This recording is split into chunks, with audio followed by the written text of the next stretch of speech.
Okay, we're going to go to Israel, where Prime Minister Benjamin Netanyahu is speaking. Let's listen in. אנחנו ניצור את התנאים לעם האיראני האמיץ לשחרר את עצמו מכבלי הרודנות.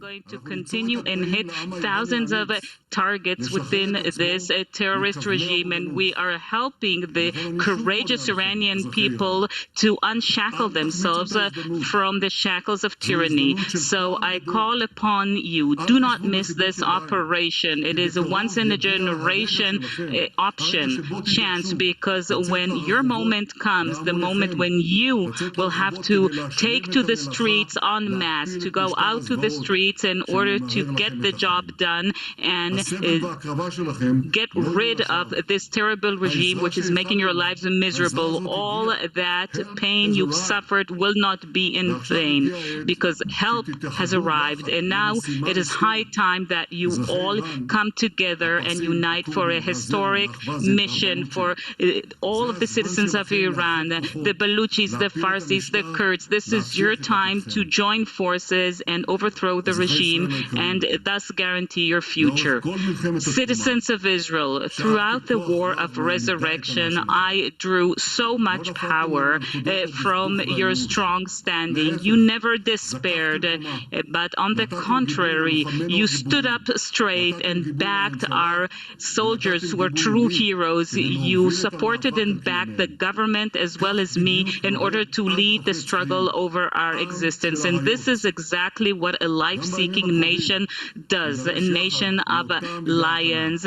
Over the next few days, we will have to show that same firm standing and that ironclad adherence to the instructions of the Home Front Command. Citizens of Israel, there is great symbolism in the fact that the day today is the 11th of the Jewish month of Hadar, because 106 years ago, the hero Yosef Trumpeldor was killed in the battle over Tel Hai, and his heroism and legacy still beats through our heart, and he was commemorized in the statue of the lion. And I had visited that place so many times, and I looked at that statue, and that is always the way I viewed you, the way I viewed us, the people of Israel. God willing, the roar of the lion, the roar of our brave soldiers and pilots is heard everywhere today. And today, more than ever, the entire world knows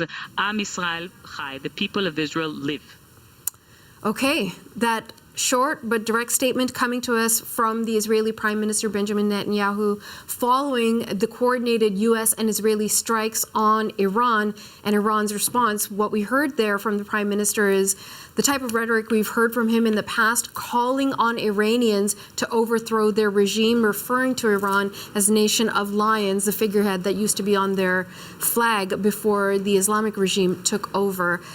Not much in terms of detail, but I've got my colleague CBC's David Common sitting alongside with me. Anything jump out at you from what we just heard, David? Certainly I would look at Benjamin Netanyahu calling on Iranians to rise up against their own government. That is easier said than done, to be blunt. The Iranian regime has been around for 5 decades, and it has built a structure that is there to repress and suppress any kind of dissent.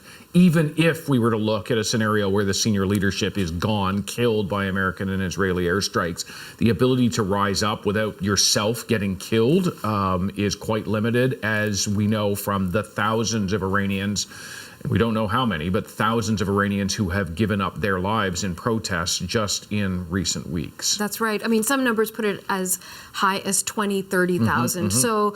And it's really interesting because both the U.S. president and the Israeli prime minister are being very deliberate in saying, you guys overthrow the regime. We're not doing it. And we know, having heard from so many Iranians over many, many years, they don't want the U.S. to go in and substitute the regime. Yeah, and to be clear, the U.S. is not positioned to do so, right? To do something like that, they would have to have soldiers on the ground. They are not positioned. It would take months to build up the 100,000, 200,000 soldiers minimum that you would require for such a job. They haven't done that, and so that's not part of this. This is an air war. It is not one where you can force regime change, or typically you can't through an air war.